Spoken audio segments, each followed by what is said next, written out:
you know, they label us as terrorists. They say we don't give a fuck. But it's kind of hard to give a fuck when all the odds is against you, you know? And then it's like, right now, man, the only thing that allow us to give a fuck is the kids that we got, man, and seeing that, you know what I mean? Us not giving a fuck ain't doing them no harm. If anything, we hurting our damn self, you feel me? So, you know, we got to stop dealing with situations on an ignorant level.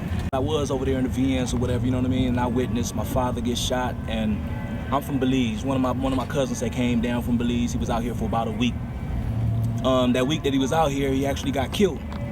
And my father got shot up, man, and it was like, I was an innocent child at that age right there, so it kind of like traumatized me, you know what I mean? And from that day forth, man, I realized that it was a harsh world out here, and I didn't want to be that individual on the ground, bleeding, leaking, that couldn't get up. So it was either do or get done too, and I decided to be the doer. You thought you feel you got drawn into this lifestyle from those circumstances? I had no choice. I feel like I had no choice. No choice. Had to group up with somebody. Had to group up somewhere. You understand what I'm saying? It was Crips who shot my peoples. You know what I mean? And my brothers and them, yeah, they was gangbanging at that time. My father was an innocent man. You know what I mean? My cousin was an innocent man. They didn't know nothing about gangbanging. I was an innocent child. You know, and they try to take my life at the same time too. So it's like a situation where it's like, man, what do you do in a situation like that? You a little kid, man. I was 14 years old. I didn't have no choice. My situation was, I witnessed some shit that fucked me up mentally, man. I remember being inside of the house, covering up underneath the sheets, man, and when I heard motherfucking the storm or lightning and shit, you know what I mean? I used to cover up. You know, I remember one time my mama came, man. We was at the Slauson swap meet. My mama's supposed to go in there and, you know, go do some shopping for me, whatever. When she come out, I'm in the back seat, curled up. I'm dramatized. You understand what I'm saying? She like, baby, what's up? You want to go back to Belize? You want to go back to Belize? Seeing the pain in her eyes, man, made me become vicious. I couldn't see my mama hurt like that because the little baby was scared. Now, how do you think your mom feels about, you know, you hanging in Swan, still hanging out with the homeboys wearing red? Of course, she don't like it at all, but she more comfortable knowing that, you know, I ain't gonna let nobody take advantage of me. All the homies around here, man, know my mama. They call my mama Mama Pearl. You know what I mean? So when they see my mama, they greet my mama. My mama cook for the homies. Anybody from my neighborhood can go over there and get a plate any day, any given day. Red beans and rice. You know what I mean?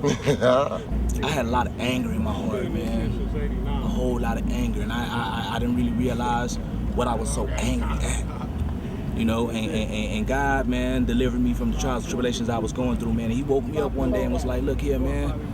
You angry because of all the shit that you were seeing, and you angry at these individuals that made you feel that way. But how much more people have you made feel the same way? You understand what I'm saying? So it's like I can't, if I'm angry at them motherfuckers, what sense do it make to turn into the same motherfuckers I was angry at? I turned into them. You know what I mean? So my whole teenage years was basically transforming from that innocent child, man, to turning into one of those monsters who did what they did to my family, you know? That's why you say you got the main street swans, you got the neighborhood family swans, but in the middle there's family swans, and that's what brings us all together. You know what I'm saying? We all one unit, we all one team. You know, and that's why when you speak on, you know, homies, SIP, you know, it's like, how would you feel when you see one of the dudes that you was raised around put down? You know what I'm saying? White sheets or yellow tape. It's all family. You know, that family, it really runs deep. When we say FSB, we mean FSB. You know, it's a family thing. So I feel the same way that you feel when you lose a family member, you know? And it hurts us emotionally, you know, spiritually. But, you know, that's why we're here. We're still representing, you know, we're some of the chosen few who done survived the war. Because we done been through war and we done been through indictments, you know, where the feds and came to the hood and took a lot of my homies. A lot of my dudes that's in jail, it's just like losing them too, you know, when they behind bars. I mean, that's a lost soul, you know, it's just like death, you know? Shaka, what's your view of the peace movement and things that Mustafa and Unity 2 are doing? You know what? I feel that it's a good thing, man. It's a great thing for the community. Not only for our community, but other communities also, you know what I mean? So I take my hat off to Mustafa. My thing is, man, is that, you know, I feel that it could be done more in a prominent way to where everyone from the neighborhood should be able to reap the benefits of jobs. You know what I mean? Of different places we can go to get jobs. I mean, I'm a rapper, man. Introduce me to some other individuals that, you know, do this rapping shit. It ain't just about peace. You know, it ain't just about cleaning up the community. You got to really clean up the community. And how do you do that? By bringing funds to the community, man, money. You know, so it's all about money right now, man. I don't think it really create no division in one neighborhood, but I don't think everyone from that neighborhood accepts it wholeheartedly.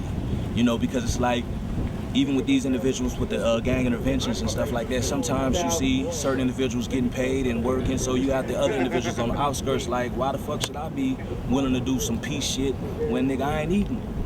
You know what I mean? So that creates the division in some sort of way.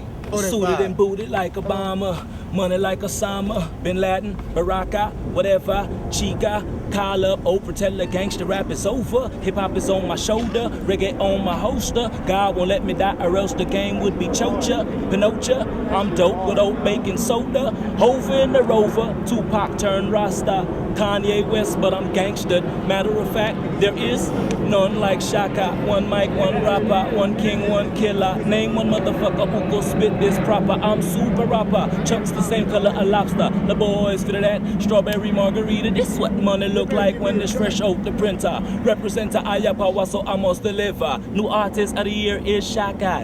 Yeah. Alive. I'm me, the gangster, the gangster.